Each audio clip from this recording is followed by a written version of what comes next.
all you want to know about electric fields, and I need that. So, but you are entitled to get demonstration on the use of software to calculate electric field distribution, but I will incorporate that in the next lecture. So it's not next week, it's not next week, but the week after. Okay? So today we stay here, but fortunately the temperature is okay here now.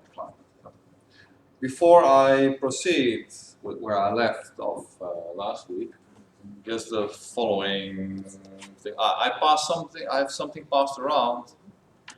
I don't know where the something is now. Oh, there. Okay. With the question, what is this and how is it linked to this series of lectures? Okay, some people are not allowed to say anything about this, but these people know who they are. But for the others, I will get back to that later, maybe during break. And if I forget, please remind me, because I tend to forget these things.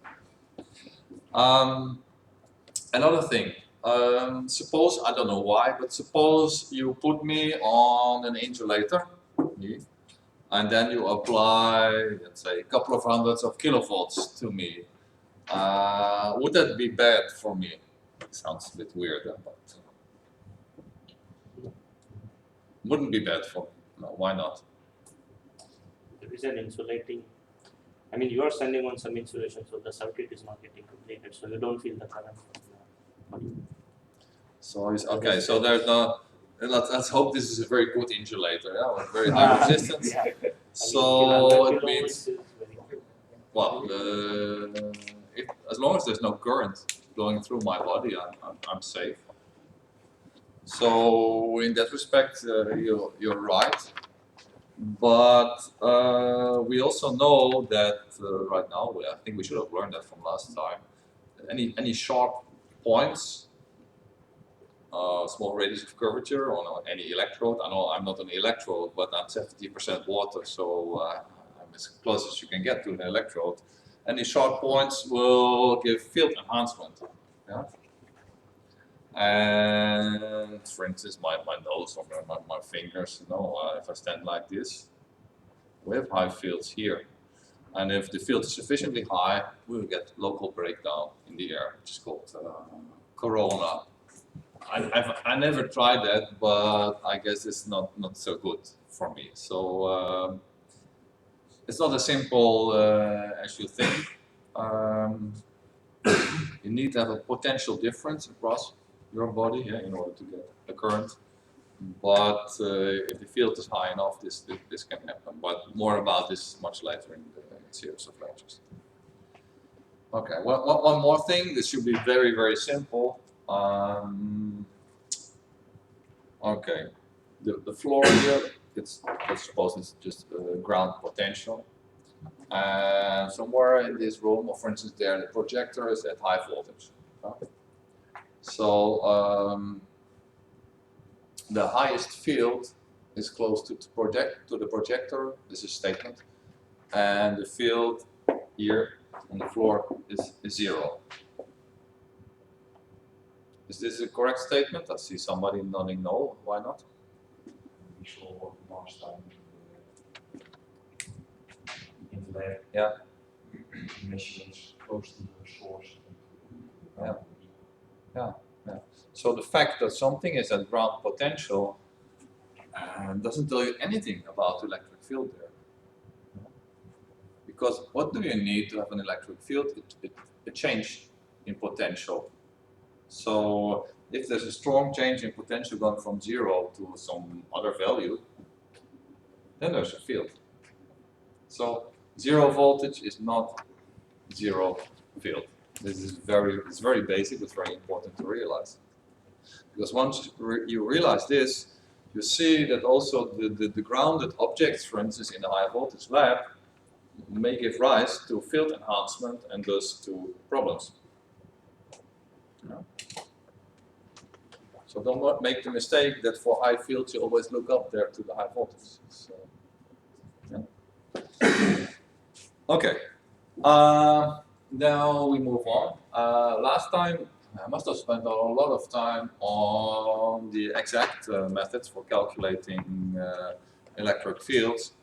But as hopefully you remember that there are only 3 configurations that you can calculate exactly: infinite metal plates, infinitely long concentric cylinders, and concentric spheres. So I dealt with that in detail, so I will not revisit that. Of course, that's not enough to calculate the electric fields in any kind of equipment, so we need to have other methods. One method is called the indirect method. It was developed long before we had any field calculation software programs. But I want to guide you relatively quickly through it, so you know what is behind this idea. From an educational point of view, that will be good to do. What I will not do is explain in detail every single detailed step. You can find them in the handouts, and you should be able to understand all the different steps. There should be no problems for you. If there are, you have to let me know later on. Not now. Yeah? Okay, what is the idea here? The idea is that we play with charge distributions. In fact, it's like playing. So for certain charge distributions, we know how the electric field will be. We can calculate it. For instance, if we have a point charge, we can calculate the electric field at the distance from a point. Yeah. Don't look too surprised. Yeah, it's very basic. If we have a line charge, infinitely long line, we can calculate the electric field at the distance of the line. If we have a closed line like this, yeah, with a certain charge, we can calculate also. It becomes more difficult the electric field around.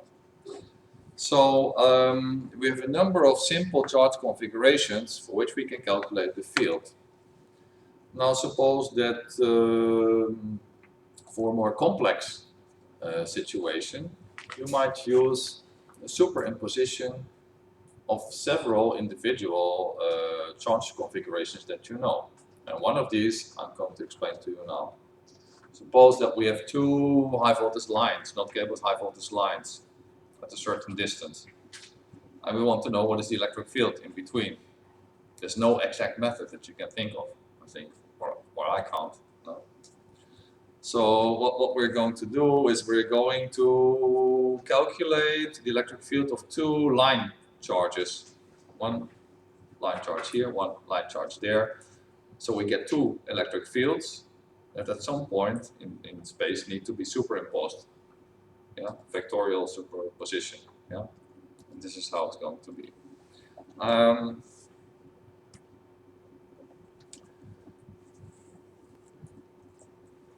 So the steps roughly are as follows.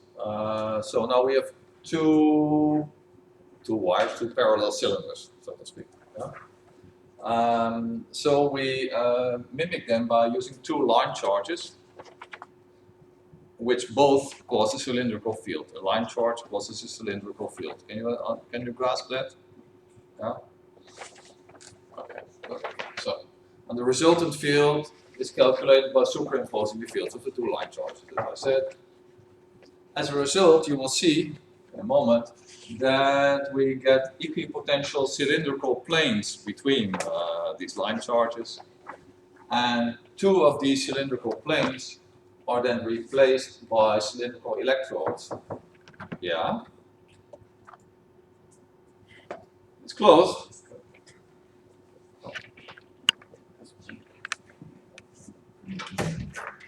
It's really close. You're welcome.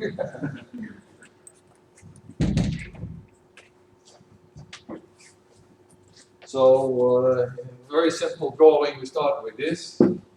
2 lines with a line charge. Yeah. You will see that if we calculate electric fields, we get equipotential planes. Some of them they look like this.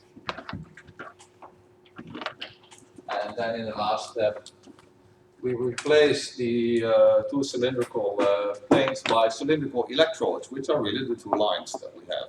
Yeah? Okay, but let's go through the different steps. Can you read this in the back? Because I cannot really improve a lot. But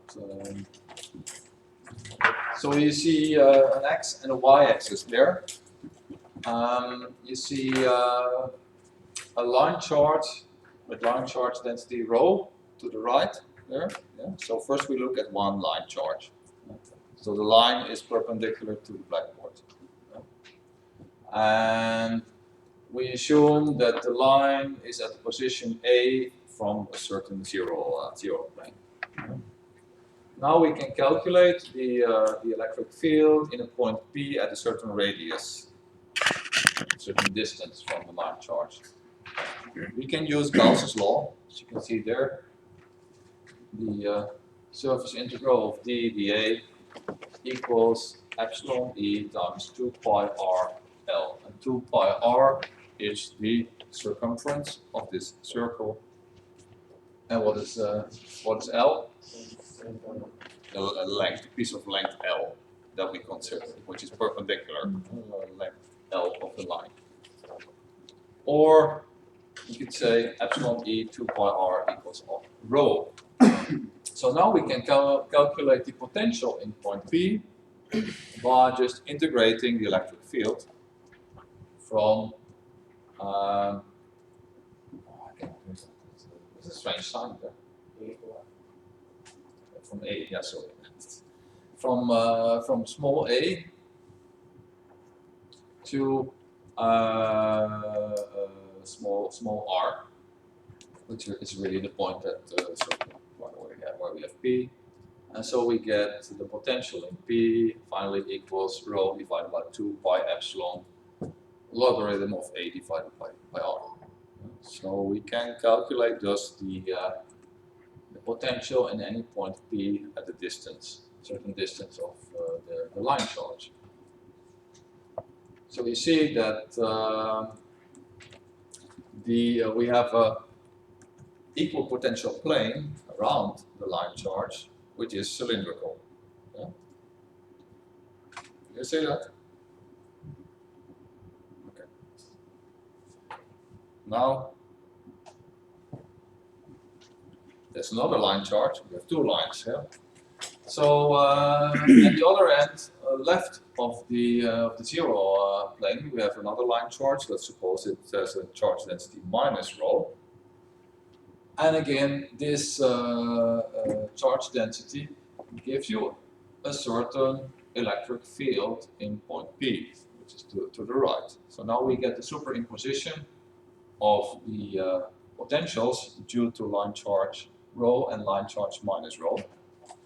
You can see that in the top. It's very straightforward. Yeah. It's an algebraic superimposition. And finally, we get U equals rho divided by 2 pi epsilon ln R2 divided by R1.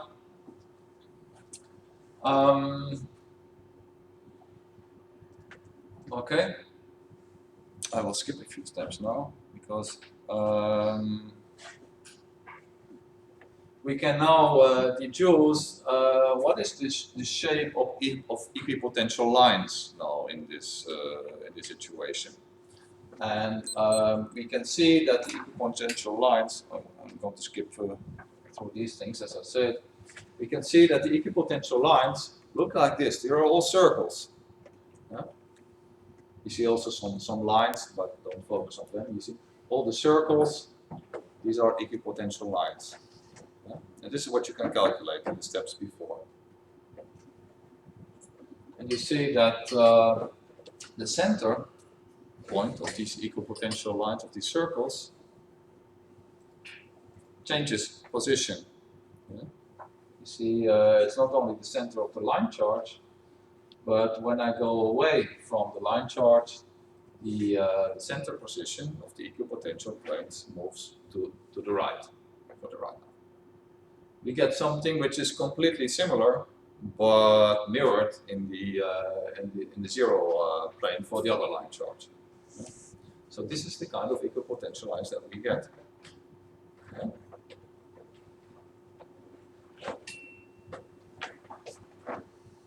I will not, to reassure you students, I will not ask you to go through all these calculations in detail at the exam. Yeah? But still, it is a good exercise for you to see at home if you can follow all these steps. You should be able to do it with the knowledge you have. This is important. Yeah? Okay, also all these steps I will not follow, but in the end you will see that you can calculate the electric field. Whoops, sorry, not too fast. You can now calculate the electric field on the line between these two line charges. This zero axis here. Finally, you can calculate the electric field anywhere between these two line charges or lines, strange shadows sitting there, or lines. Yeah, this is exactly what we set out to do. Yeah? It's quite a long calculation, but it is rather straightforward, and the end result is interesting.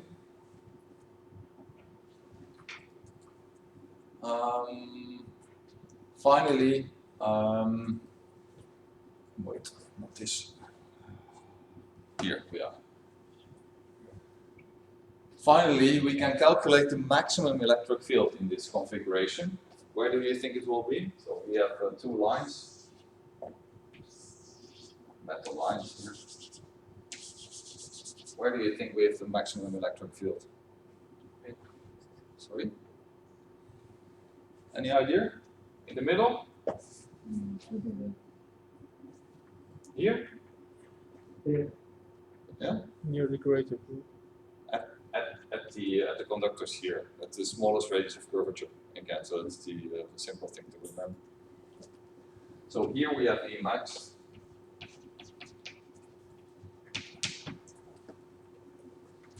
And that is the equation we get for to calculate the maximum field strength between two parallel lines. So what do you see in there? You see the potential of the lines UP. You see the radius, the conductor here, line, and you see the distance h. Yeah. Does it make sense? So if we increase h, what is our expectation for the electric field? Should it go up or down? Down. Yeah. Well, it does. Yeah. If I increase r, what is our expectation? It's slightly more difficult.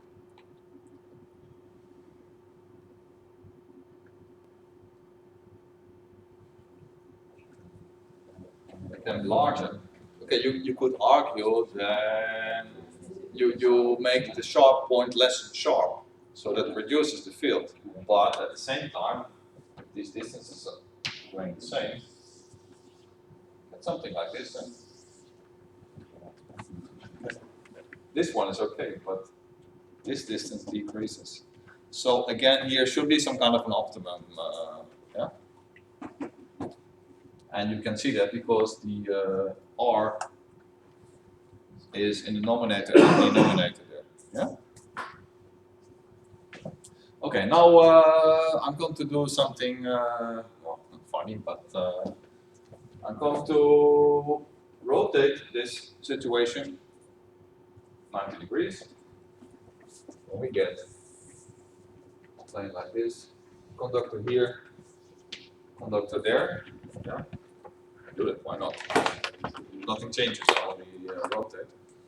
And now I say, okay, the entire field distribution here is identical to the field distribution here, yeah, you've seen that.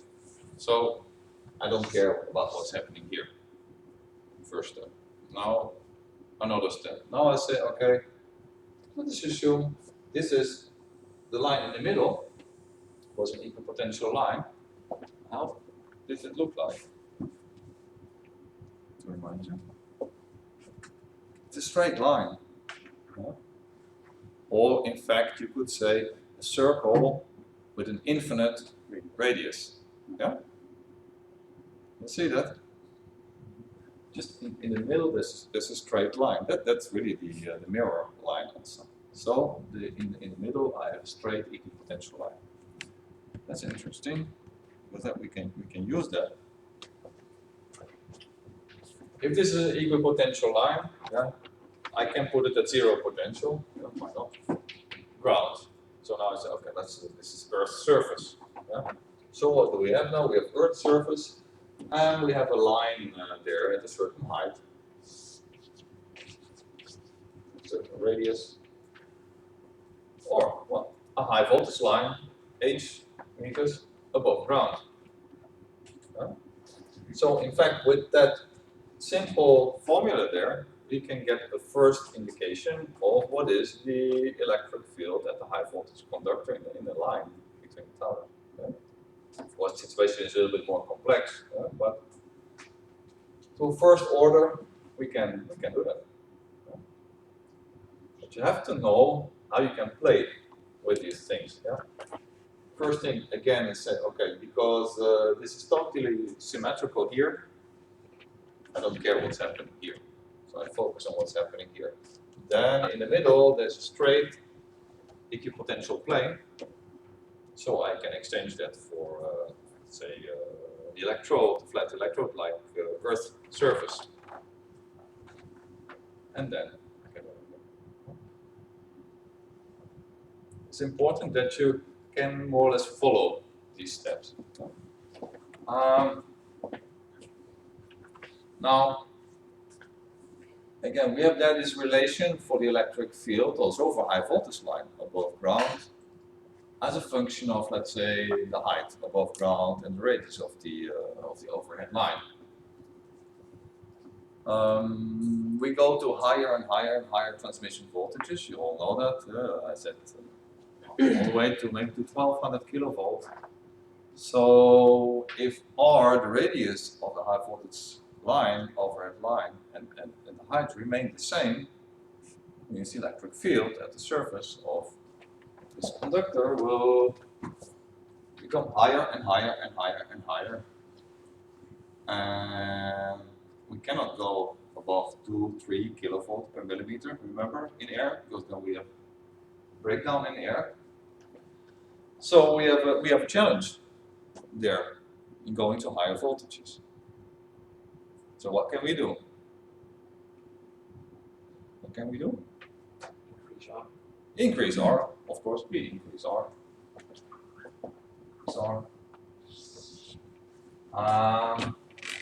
In increasing R, we use more material in the conductor. So it becomes more heavy, and more heavy, and more heavy. This could be a problem, not an electrical problem, but more like a mechanical problem. But there's also something else. I guess you all have heard about the skin effect. If you look at these overhead lines, this is the conductor. Where is the current flowing? Only here, part I draw, in fact. Yeah. So if I'm going to make a bigger conductor, well, it's not so much gained there. The only thing I do is I add a lot of material here, yeah? But it doesn't help that much. It becomes very heavy. Okay, maybe you can say, okay, you can make it hollow, and then it becomes a kind of cylinder. But these huge things, conductors this size, can you imagine what the wind will do to these things? So we have a problem there, it seems. How to solve that? Anybody knows? It's already solved, I can assure you. Use more conductors. Use more conductors. Let me see. Okay. Use more conductors. How many? Let's say 4. 4. For instance, like this. And you have to add something, they're all at the same potential, yeah? So it's kind of a connection there. Why does this help? So first maybe we had one single conductor of this size, and instead of going to this, we use that. And this doesn't work, no? And this does. What's different? I can see what is different, but why doesn't this work? They connect the electric field each other. So Sorry? they cancel with the electric field each other. So You cancel it. I don't know. It's about canceling electric field. I think perhaps you mean something different because there's nothing to cancel because they are at the same potential. But, they're connected. They're all at the same potential. Okay. One thing before we go any further. One thing we have gained here is we can transport 4 times the current. No? That is nice. But that's not what we set out to do, in fact. It's all about electric fields. Yeah? And the reason for going to this conductor was that a conductor with a larger radius of curvature has a lower value of the electric field at its surface. Yeah? Now, if I draw this and you look at this picture from far away, it seems like it's one structure. Yeah? If you close your eyes half and then you look at it, and maybe what you will see is something like that. Yeah? Can you follow that? Can you follow me there? Yeah? Or even further, you see something like this. Yeah? Does it sound strange? But now in terms of electric fields, yeah? If you draw the equipotential lines here, maybe this is the 100%, right? It's the voltage, then the 90%, it probably will go a bit like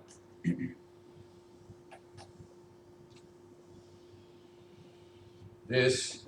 What you see if you close your eyes on. Then the next one, it would become more and more like a circle, yeah, which means it would approach more and more the circumference of this larger conductor. Yeah? This is the trick. And of course, the more conductors I use really to mimic a circle, the better it is. So I think nobody's doing it, but you could do it like this. Huh? Yeah. Then it's even more uniform, the electric field there. Or sometimes you see only 3. This. Also, you could say it's almost a circle. Huh? So how do you decide how many numbers of wires I should use for this, to be equivalent to one? Here, what you normally do is you use field calculation software. You make the calculation of what is the maximum electric field. For instance, here, probably the maximum field is somewhere here and here and here. And this field should be below, let's say, maybe 2 kilovolt per millimeter. So that's what you do. If it's not, what can you do? You can change the positions a little bit. And then in the end, well, you have to increase the diameter. Or you have to add a 4th. So there you'll have to do a lot of research on the mechanical design also. Yeah, you always have to have in mind the mechanical demands on such a line. Yeah, like weight, how to say, the surface perpendicular to the wind. All these things are of importance. Yeah. So it's not only electrical, yeah, but you are here for the high voltage stuff, but you always have to in mind that there are also other things to consider. Yeah. Now, if you do this, And if you make such a field plot that I just suggested to you, well, it's not so very clear, but in the top you see a 4 bundle. You can see the 4 lines there, and you see there both the equipotential planes as well as the electric field lines. And you see it looks more or less like circles, yeah, the equipotential planes. That was the whole idea. Now, if you make a calculation, with the equation that we just saw a few slides ago, the maximum electric field here, surface, we use that. Let's say if we take voltage of 220 kilovolt, and the radius of the height of the overhead line of 1 centimeter, which is probably a bit more, but and the height above ground of 10 meters. We can calculate the electric field there, which in this case is 2.89 kilovolt per millimeter. Okay, too high, so we have to do something. So R or H need to be increased, or you need to have extra lines above. In the lab, we have such a part of a 4 bundle line. So next time we go there, probably you can see it. It's nice to see how these things look like. Yeah. Isn't all the overhead lines already bundled? All the overhead lines? No, not all overhead lines. The higher you go in voltage, the more bundles you see. For instance, the 380 kilovolt lines here in the Netherlands, there are 4 bundles.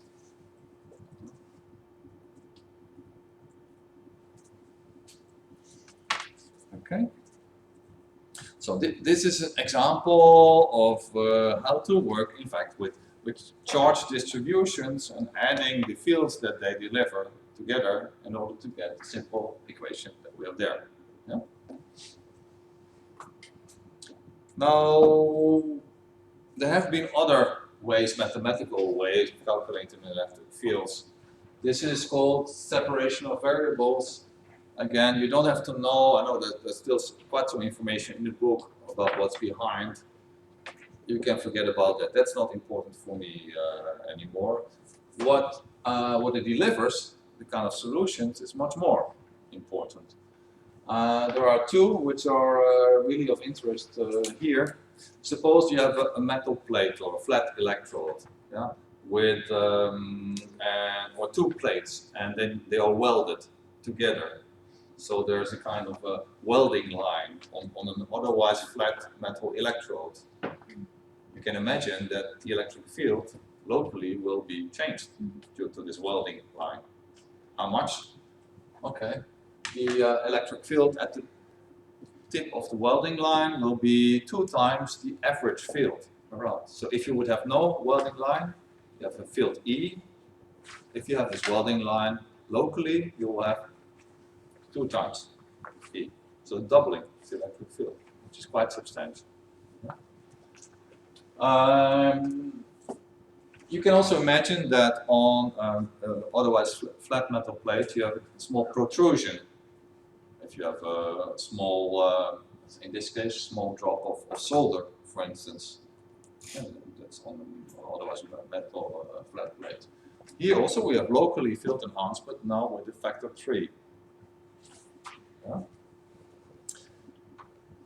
You have to be aware of the fact that in this case, for the welding line, what we assume is that we have something like this with a constant R. So it's not something like this, because that will give you much more enhancement. So the factor 2 is for this situation. Also for the drop to the right there, we have, it's more difficult to draw, but again there we have constant radius, half a sphere in fact. Yeah? So for half a sphere protrusion we get 3 times field enhancement locally. If we have a, say, surface with a small hair like a metal sliver or whatever, It's much higher the field enhancement, but we will get back to that later on. So these are simple, let's say, rules of thumb. If you like, it's good to remember them, because very quickly you can make some assessment of the amount of field enhancement on an electrode surface. Or, in fact, at the on the walls of your high voltage lab. Suppose you have a high voltage lab, usually it's the Faraday cage, you know? So the walls are at a certain potential. If you have any protrusions there, like a bolt or whatever, yeah, you can easily get 3 times the electric field locally here. Yeah. So constructions in the roof of your high voltage lab or in the walls, they are not allowed to be very sharp, because otherwise, even though they are at ground potential, they will give you problems. Yeah. Okay. Another one that is very interesting and important, in fact, in practice, is this one. Suppose that we have a medium, insulating medium. Inside we have a spherical inclusion of another material.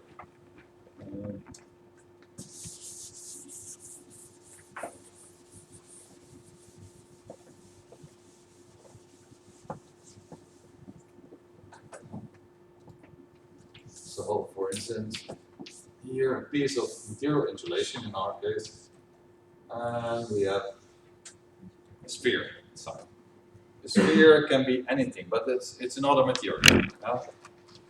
And in our case, another material means a different permittivity, yeah? Because that's the only material parameter that we are looking at here in this course. So we may have epsilon. I use the same terminology there. Epsilon 2 here, epsilon 1 here. What sense does it make to figure out what happens to the electric field here? Well, if you have the solid insulating system, maybe you have a small bubble of air inside. If you have a casting process, for instance, of insulation, you can imagine that maybe there's a gas bubble inside. And I guess you would like to know what will happen in the gas bubble in terms of electric fields. It can also be that we have an inclusion with a much higher permittivity than the surrounding material. What happens there with the electric field? Again, this is relatively simple, the relation. The electric field inside the sphere there equals 3 times the permittivity of the surrounding medium divided by the permittivity inside the sphere plus 2 times the permittivity of the surrounding medium. That's all very nice, but what does it mean in practice? You see that evidently, depending on the values of 2 epsilons, we can get a higher or a lower electric field in the sphere. Yeah? Now, if we assume that the sphere is filled with air, what is the permittivity of air? 1, the relative permittivity. Yeah. Okay, so we can calculate that the electric field in the sphere now equals 3 times epsilon 2, which is the epsilon of the surrounding material, divided by 1 plus. Now, okay, let us assume that we have a high voltage cable, polyethylene, with the gas bubble inside. Polyethylene has a permittivity of, let's say, 2.2. So what do we have here? Equals 6.6 divided by 5.4, which really, this is about, I guess about 1.2, yeah? So this means that the spherical air-filled cavity in a polyethylene cable would give rise to a local field enhancement inside the cavity of about 20%. Not that much, but still 20%. But how much can it be? Suppose that we have a material with a much higher permittivity. For instance, we use materials with very high permittivity in capacitors. Let us suppose that is, okay, 1000. Are we in big trouble then? Let's see. Then we get 3000 divided by 2001. It's about 1.5. Yeah? Let's take epsilon 2 going to infinite values. What's the absolute maximum field enhancement? How to do that? We divide this and this by epsilon 2, so what we get is, well, this, when epsilon 2 goes to infinite values, this goes to 0. So maximum equals 3 divided by 2. So the maximum field enhancement you can get in the spherical inclusion is 50%.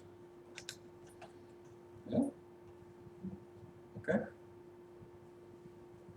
Of course, when the epsilon of the sphere is higher than the surrounding medium, I get a lower electric field. Yeah? I don't have to show that to you, I guess. One more interesting thing is that look at these two pictures. There you see the two situations. To the left, we have the situation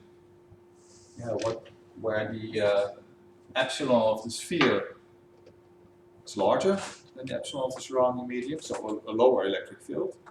You can see that these are equipotential lines. Yeah?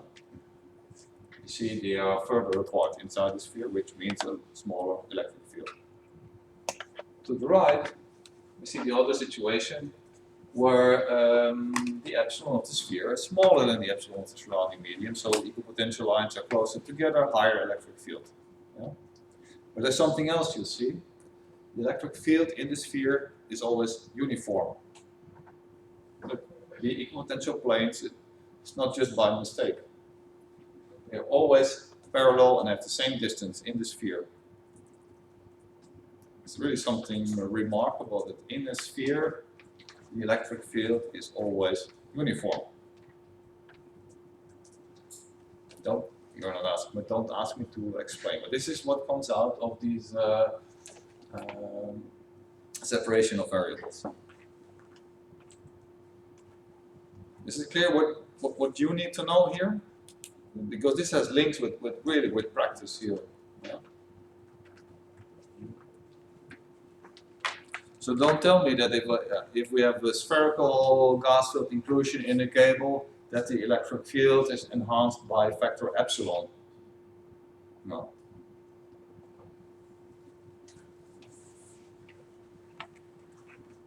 Okay. The last technique that was used many years ago to obtain electric field profiles is what's called conformal mapping. The same story. You don't have to know the details about how you get there, but one of the most remarkable outcomes of that is the Rogowski profile. And the Rogowski profile gives you an electrode with a certain profile, the Rogowski profile. But what's so special about that? And this, of course, you need to know.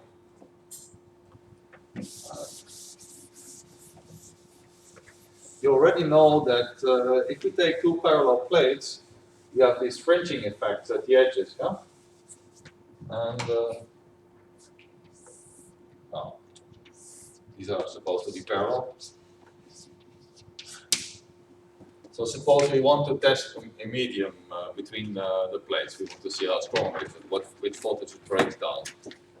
You should already know that we have the fringing effects here and here. So if something goes wrong, it's bound to start at the edges where the electric field is highest. But that's not, we don't want to test the edges of the electrodes, we want to test the material. Yeah? So we need to figure out how we can shape these electrodes in such a way that the electric field at the edges is always lower than the electric field in the center. And this is what the Rogowski profiled electrodes give you. Rogowski, like this.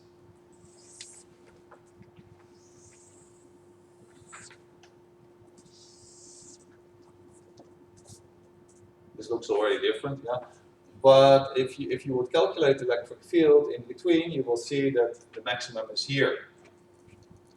So the electric field at the edge is always lower than the electric field in the center. That's the thing about Rogowski electrodes that you should remember. So if you really want to test the strength of a material in between two electrodes, you're well off with Rogowski profiled electrodes, because then you won't have any problems at the edges.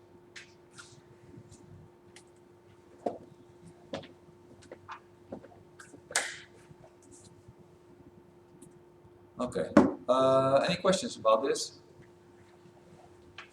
It's not so much you could ask it, but again, when I ask you at the exam what is so special about Rogowski electrodes, you know now what to say.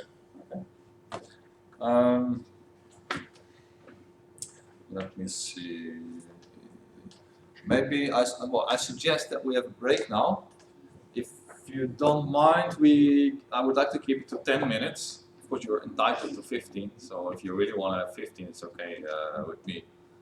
But I do not want to accelerate too much the course. I want to explain it in a proper way, and that's why I would like to have the extra 5 minutes. Yeah? Okay, so 10 minutes from now.